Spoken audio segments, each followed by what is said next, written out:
Hello. In today's Gospel reading from Matthew, we read, "And whoever gives even a cup of cold water to one of these little ones in the name of a disciple, I truly tell you, none of these will lose their reward." That's what Jesus said.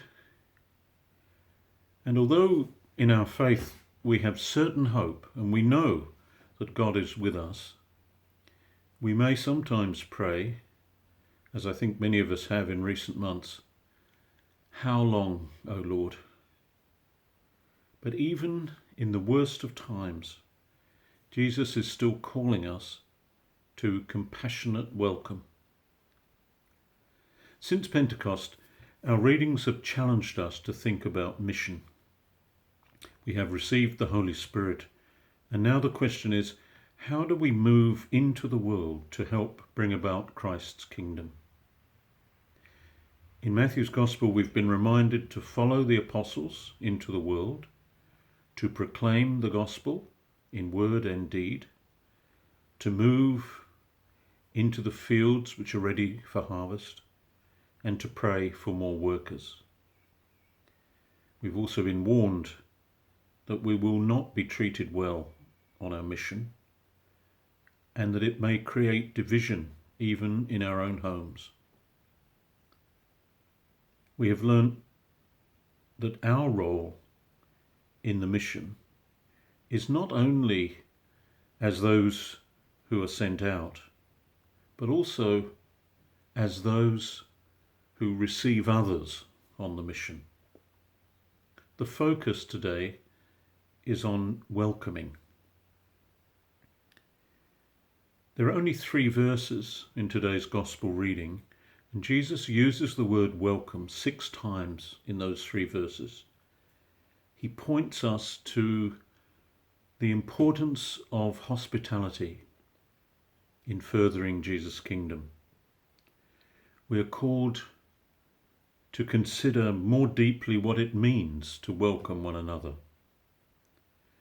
And we realize that this welcome must be practiced by us at any time, no matter what the circumstances or what crises we find ourselves in.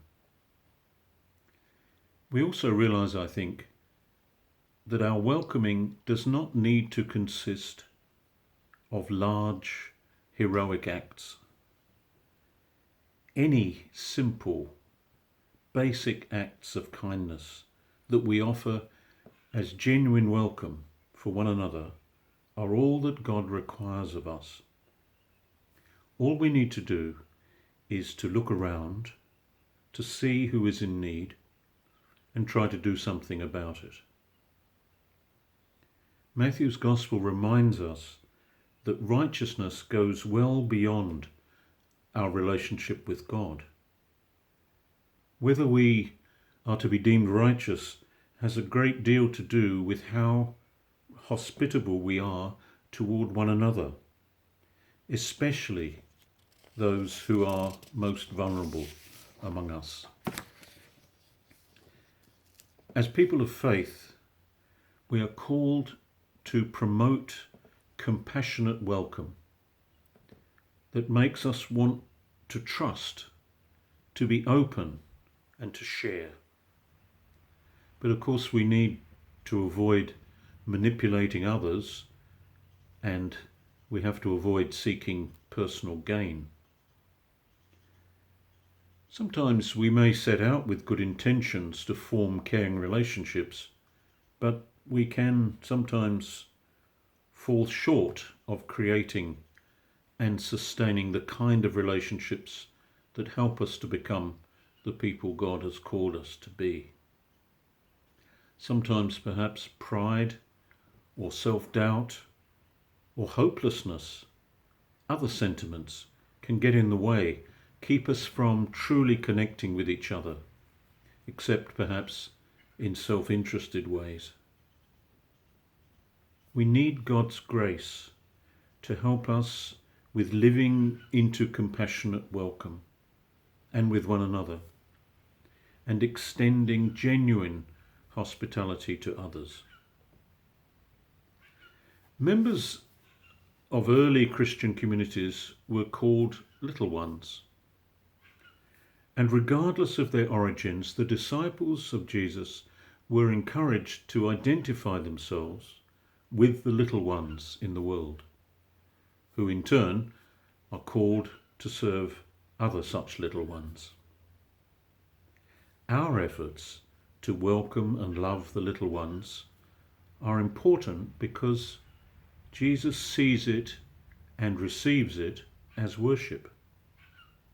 When we love the little ones, we love Jesus. In welcoming one another into our hearts, Jesus tells us that we are welcoming him into our hearts, welcoming God into our hearts. It's that phrase that people often use, but perhaps often don't really believe. It is in giving that you receive. It is in welcoming others that you experience Jesus' welcome. Like all the small acts of devotion, tenderness, and forgiveness that go largely unnoticed, but strengthen the relationships that are most important to us, the life of faith is also made up of very many small gestures. Gestures like making a phone call to ask how a friend or a stranger is doing, dropping off some groceries for someone, reaching out to the lonely and the most vulnerable among us. According to Jesus, there is no small gesture. A cup of cold water is perhaps one of the smallest of gifts, a gift that almost anyone can give. But a cup of cold water is precious to a person who's really thirsty. In some instances, it is the gift of life itself. When the poet and playwright Oscar Wilde was sent to prison in 1895, it was the ultimate humiliation for him. He had been a real celebrity, but all of that evaporated once he was convicted.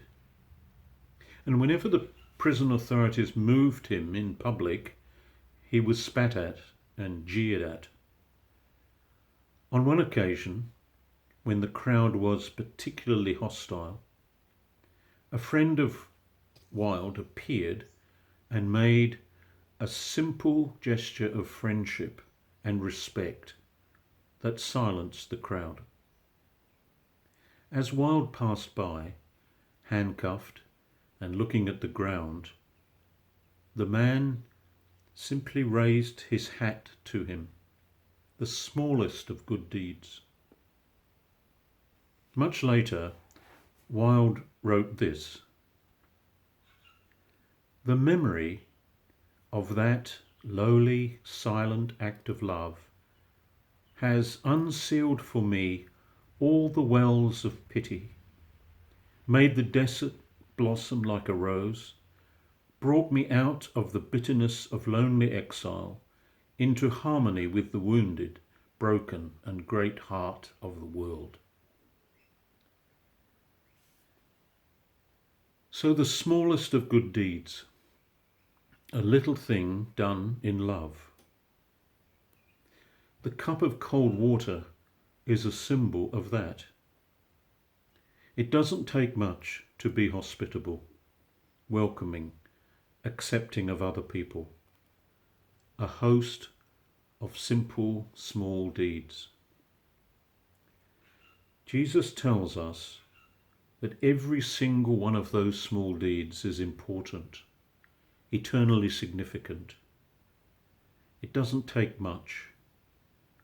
Every one of us can achieve these things, and every one of us can make that difference.